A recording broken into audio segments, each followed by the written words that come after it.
کہ نبی صلی اللہ علیہ وسلم جب بھی پریشان ہوتے نا تو بلاتے بلال کو، ارحنا یا بلال، او بلال ہمیں تسلی پہنچاؤ، سکون پہنچاؤ، کیسے اذان دے کے، تاکہ ہم نماز پڑھیں اور ہمارے زندگی میں سکون آئے۔ رسول اللہ صلی اللہ علیہ وسلم فرمایا جعلت قرۃ عینی فی الصلاۃ، میری جو آنکھوں کی ٹھنڈک ہے نا وہ نماز میں رکھی گئی ہے۔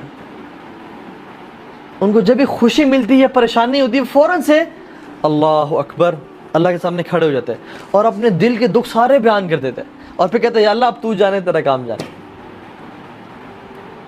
ہم لوگ 100 لوگوں کو بتاتے ہیں مگر جس کو بتانا چاہیے اس کو نہیں بتاتے اور پھر ہی پریشان رہتے ہیں۔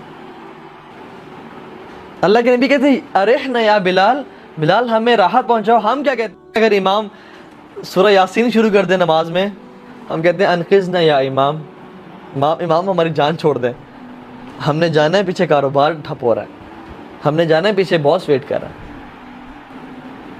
ہم کہتے ہیں ہماری جان چھوڑیں تاکہ ہمیں راحت پہنچائیں تلاوت چھٹی کر کے۔ لیکن اللہ کے نبی صلی اللہ علیہ وسلم نماز میں کھڑے ہوتے ہیں اور کہتے ہیں ارحنا یا بلال، اے بلال آزان دو اور ہمیں سکون پہنچاؤ۔ یہ ان کی عبادت تھی، ان کو اس میں سکون اور لذت محسوس ہوتی تھی۔ اسی طرح سے جو شخص عبادت کو عادت سمجھ سے کرتے ہیں، اور ایک واقعہ ہے وفی قصص العبر، قصوں میں نا عبرت ہوتی ہے، لیسنز ہوتے ہیں۔ ایک امام نے نماز پڑھائی اور نماز میں 3 رکعتیں پڑھا کے عصر کی نماز سے سلام پھیر دیا، تو سب لوگ خاموش رہے، پہلی صف، دوسری صف، تیسری صف سے ایک بندہ کھڑا ہوا، امام صاحب آپ نے 3 رکعتیں پڑھائی ہیں۔ کہتے ہیں یار پہلے دونوں صف بالکل خاموش ہے، آپ کیسے کہہ رہے ہیں؟ کہتے ہیں امام صاحب میری 4 دکانیں ہیں، میں روزانہ عصر کی نماز میں ہر دکان کا حساب کرتا ہوں، آج پریشانی ہے کہ میری ایک دکان کا حساب رہ گیا، میری دکان ہی چھوٹ گئی، آپ نے کیا کیا آج میری دکان رہ گئی ہے۔ اس بندے کو نماز میں بھی ٹینشن کیا کہ میری ایک دکان کا حساب رہ گیا۔ اس طرح سے مجھے پتہ چلا، اور سبحان اللہ ہماری نمازیں دیکھیں انفارچونیٹلی کیسی ہیں کہ اگر امام بھول جائے تو ہم کہتے ہیں ہم کہاں تھے۔ نماز کے شروع میں ہم نماز میں ہوتے ہیں اور سلام پھرتے وقت نماز میں ہوتے ہیں، بیچ میں ہماری روح اور ہماری سوچیں کہاں ہوتی ہیں واللہ تعالی اعلم، کہاں گھوم پھر کے، کبھی آفس ہوتی ہے، کبھی جاب، کبھی یونیورسٹی، کبھی گیمز میں ہوتی ہے، کبھی سکورز میں ہوتی ہے، کبھی PUBG میں ہوتی ہے، کبھی فورٹ نائٹ میں ہوتی ہے، کبھی یوٹیوب میں ہوتی ہے، کبھی کہاں ہوتی ہے۔ یہ وہ عبادت ہے جو عادت سمجھ کی جاتی ہے کہ انسان ٹکرے تو مارتا ہے لیکن اس کو مزہ نہیں آتا، اس کی لذت محسوس نہیں ہوتی۔ اشفاق احمد نے بڑا پیارا کوٹ کا، میں نے کچھ دن پوسٹ بھی کیا تھا فیس بک پہ، کہ اگر آپ کو عبادت میں سکون، نماز سے سکون نہیں مل رہا نا تو سکون سے نماز پڑھنا شروع کر دیں، آپ کو نماز میں سکون ملنا شروع ہو جائے گا۔ اور عبادت بلکہ سبحان اللہ سفیان بن عیینہ کہتے ہیں کہ جو شخص عبادت کی عزت نہیں کرتا وہ عبادت کا حق ادا نہیں کرتا۔ وَمِن تَوْقِيرِ الصَّلَاةِ أَن تَأْتِيَهَا قَبْلَ الْإِقَامَةِ، اور نماز کی عزت کیا ہے کہ اقامت سے پہلے مسجد میں پہنچا جائے۔ یہ لٹمس ٹیسٹ ہے کہ کیا ہم نماز کی عزت کرتے ہیں، کیا ہم نماز کا حق ادا کرتے ہیں۔ اگر میں حق ادا کرتا ہوں تو میرے لیے ٹیسٹ کیا کہ میں اقامت سے پہلے مسجد میں آتا ہوں یا نہیں آتا، یا آخری صف میں یا آخری رکعت میں مل رہا ہوتا ہوں۔ وَمِن تَوْقِيرِ الصَّلَاةِ أَن تَأْتِيَهَا قَبْلَ الْإِقَامَةِ، نماز کی عزت کیا ہے، اس کی تکریم کیا ہے کہ اقامت سے پہلے نماز مسجد میں پہنچا جائے۔ ایک صحابی رضی اللہ تعالیٰ عنہ اپنے بیٹے سے کہتے ہیں کہ آپ نے فرض نماز ہمارے ساتھ پڑھی؟ تو انہوں نے کہا جی۔ تو کہتے ہیں ادرکتا تکبیرۃ الاولیٰ، کیا آپ نے تکبیر اولیٰ پائی ہمارے ساتھ؟ تو انہوں نے کہا نہیں پڑھ سکا میں۔ تو صحابی کیا کہتے ہیں، ان کی فہم کیا ہے قرآن و حدیث کا، کہتے ہیں اگر آپ یہ تکبیر اولیٰ پا لیتے تو یہ آپ کے لیے 100 سرخ اونٹنیوں سے بہتر ہوتی، 100 ریڈ کیملز، ایک تکبیر اولیٰ آپ کے لیے 100 ریڈ کیمل سے بہتر ہوتی۔ اچھا let's put things into perspective, ہمیں کیا پتا اونٹ اور سرخ اونٹ، ہمیں تو اونٹ نہ دیکھے نہ کبھی سفر کیا۔ سرخ اونٹ جو اس زمانے میں تھا نا، it was very prestigious thing. جیسے آج آپ کسی کے پاس لیمبورگینیز ہیں نا یا بگاٹیز ہیں، I'm not talking about Mercedes or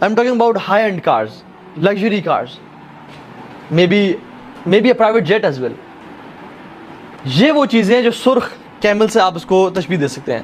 تو امیجن کسی بندے کے پاس 100 لیمبورگینیز ہوں, 100 بلیک لیمبورگینیز ایک بندے کے پاس ہیں. اب صحابہ کہہ رہے ہیں تمہارے لیے ایک تکبیر اولا 100 لیمبورگینی سے بہتر ہے. Just to make you understand. لیکن ہم لوگ کس طرح سے تکبیر اولا چھوڑ دیتے ہیں کیونکہ ہمیں احساس ہی نہیں ہے. امام شافعی رحمہ اللہ جو ہے وہ نماز شروع کرتے رات کو, اور نماز پڑھتے پڑھتے نا کہتے ہیں کہ میری رات گزر جاتی ہے اور فجر کی اذانیں انہیں شروع ہو جاتی ہیں کہ مجھے احساس ہوتا ہے کہ میں تو نماز پڑھا تھا اور نماز کس طرح گزر گئی. سبحان اللہ. یہ نماز ہے جو عبادت سمجھ کی جاتی ہے. کہتے ہیں کہ میں ساری رات اللہ اکبر کرتا ہوں اور نماز پڑھتا رہتا ہوں حتیٰ کہ فجر کی اذانیں ہونے شروع ہو جاتی ہیں. اور ہم لوگ سبحان اللہ نماز کس طرح چھوڑ دیتے ہیں. کوئی پروجیکٹ آیا, اسائنمنٹ آئی, نماز چھوڑ دی. اللہ کے نبی نے صحابی کو کہا تھا کہ اے میرے صحابی فرض نماز کبھی نہ چھوڑنا. ان قتلت او حرقت, چاہے تجھے کاٹ دیا جائے یا تجھے جلا دیا جائے, تو نے فرض نماز نہیں چھوڑنی. عبداللہ بن ام مکتوم نابینا صحابی ہیں اور بزرگ صحابی ہیں. اللہ کے نبی کے پاس عذر لے کے آئے, ایکسکیوزز لے کے آئے. یا رسول اللہ مجھے مسجد سے عذر دیں کہ میں گھر میں نماز پڑھ لیا کروں, مجھے گھر میں نماز پڑھنے کی اجازت دیں. اللہ کے نبی نے کہا کیا عذر آپ کے پاس؟ کہا یا رسول اللہ میں تو نابینا ہوں, میرا گھر مسجد سے بہت دور ہے اور مجھے لانے والا کوئی نہیں ہے, مجھے رخصت مل سکتی ہے؟ تو انہوں نے کہا کہ حل تسمع ندا, کیا آپ اذان سنتے ہیں؟ تو انہوں نے کہا جی یا رسول اللہ, اذان کی آواز تو مجھے آتی ہے. تو انہوں نے کہا پھر آپ پہ فرض ہے مسجد میں آ کے نماز پڑھنا. صحیح مسلم کی روایت میں 3 ایکسکیوزز ہیں, اور روایت میں 3 اور ایکسکیوزز ہیں جو کہ انہوں نے بیان کی. فرمایا یا رسول اللہ میری گھر اور مسجد کے بیچ میں کانٹے اور درخت اور جھاڑیاں ہیں, میرے گھر اور مسجد کے بیچ میں جانور اور درندے ہیں, مجھے ڈر لگتا ہے کہ میں آ رہا ہوں تو مجھے کہیں وہ اپنا نوالا نہ بنا لیں. اور تیسری چیز میرا بڑھاپا میرے اوپر چھا گیا ہے, میں اتنا بوڑھا ہو چکا ہوں. انی کما ترانی, میں ایسا ہی ہوں جیسے آپ مجھے دیکھتے ہیں, means I am so weak and meek, مجھے اجازت دیں کہ میں گھر میں نماز پڑھ لوں. تو اللہ کے نبی نے پوچھا کیا آپ کو اذان کی آواز گھر تک آتی ہے؟ تو انہوں نے کہا جی یا رسول اللہ اذان کی آواز تو آتی ہے. کہتے ہیں پھر آپ کو نماز مسجد میں جا کے پڑھنی پڑے گی. سبحان اللہ. 6 ایکسکیوزز. ایک نابینا ہونا, دوسرا گھر مسجد سے دور ہونا, تیسرا لانے والا کوئی نہیں ہے, چوتھا گھر اور مسجد کے بیچ میں جھاڑیاں ہیں اور درخت اور کانٹے ہیں, پانچواں درندے اور جنگلی جانور ہیں, بھیڑی ہوتے تھے اس ٹائم مدینہ میں, ٹھیک ہے, چھٹا بڑھاپا چھا گیا.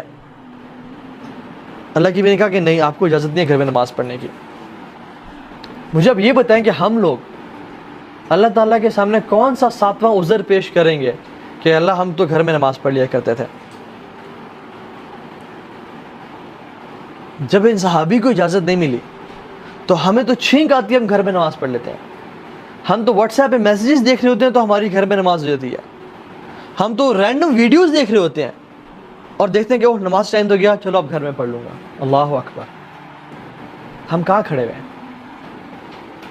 یہ صحابی کو اجازت نہیں ملی, نماز ان کے لیے حکم ہوا کہ گھر میں آ کے پڑھنی ہے آپ نے, اور ہمارا کیا حال ہے. سبحان اللہ. This is how important this matter is. اسی طرح سے اللہ کے نے فرمایا صلو کما رأیتمونی اصلی, نماز اس طرح پڑھو جس طرح مجھے پڑھتے ہوئے دیکھتے ہو. آپ کو پتہ ہے شیخ البانی کی وہ ایک حدیث لائے ہیں سلسلۃ الاحادیث الصحیحہ میں, اور صحیح اوتھینٹک حدیث ہے. اس کو نا انسان دیکھ کے نا پڑھ کے نا تڑپ جاتا ہے. ایک شخص ہوگا جو 60 سال کا ہوگا, 70 سال کا ہوگا, سوری, ایک شخص قیامت کے دن اللہ کے سامنے آئے گا اور وہ 70 سال کا ہوگا. تو اس نے نماز کتنے عرصے پڑھی؟ 60 سال, کیونکہ 10 سال میں عمر نماز فرض ہوتی ہے. اللہ کے نبی نے فرمایا کہ اللہ رب العالمین اس کی ایک نماز بھی قبول نہیں کریں گے, ایک نماز بھی قبول نہیں کریں گے. اور اللہ رب العالمین کون ہے؟ رحمت للعالمین, غفور غفار. ایک نماز قبول نہیں ہوگی. تو صحابہ نے پوچھا رسول اللہ کیوں, کیا وجہ بنی؟ تو کیا بولیں گے؟ لِأَنَّهُ يُتِمُّ رُكُوعَ وَلَا يُتِمُّ السُّجُودَ وَيُتِمُّ السُّجُودَ وَلَا يُتِمُّ الرُّكُوعَ. اگر وہ رکوع صحیح کرتا تھا تو سجدہ صحیح نہیں کرتا تھا، اور اگر وہ سجدہ ٹھیک کرتا تھا تو رکوع ٹھیک نہیں کرتا تھا. رکوع میں ابھی پورا کھڑے نہیں ہوئے، سیدھا کمر سیدھی کی نہیں، اپنے آپ کو اسٹریچ نہیں کیا جو صحیح طریقہ ہے، فوراً سے سر اٹھا لیا، اور ابھی سر اٹھایا نہیں، پورا سیدھا کھڑے نہیں ہوئے، فوراً سے دھڑل زمین پہ گر گیا. یا سجدہ ابھی سجدے سر اٹھایا نہیں، ایسے ہاتھ صرف ٹچ کیا اور دوبارہ واپس نیچے گر گیا، جیسے مرغا ٹھونگے مارتا ہے. اس طرح کی آج کل نمازیں ہو چکی ہیں ہم لوگوں کی. اللہ تعالیٰ ہماری حفاظت کرے. اللہ کہ صلو کما رأیتمونی اصلی، نماز اس طرح پڑھو جس طرح مجھے دیکھتے ہوئے پڑھتے ہو. یا رسول اللہ ہم نے تو آپ کو نہیں دیکھا، آپ کیسے پڑھیں؟ بخاری مسلم بھری ہوئی اللہ کے نبی کس طرح نماز پڑھتے تھے، اللہ اکبر کر کے تسلی سے کھڑے ہو جاتے ہیں. اور اللہ کے نبی کا قیام کیسا تھا؟ اللہ اکبر. سورہ فاتحہ پڑھتے، سورہ بقرہ پڑھتے، یہ رات تک قیام اللیل تھا. اس کے بعد سورہ آل عمران پڑھتے. اور صحابی کہتے ہیں کہ اتنا ہی لمبا اللہ کے نبی کا رکوع تھا اور اتنا ہی لمبا اللہ کے نبی کے سجدے تھے. یہ قیام اللیل کی بات کر رہا ہوں. یہ تھی اللہ کے نبی کی نماز.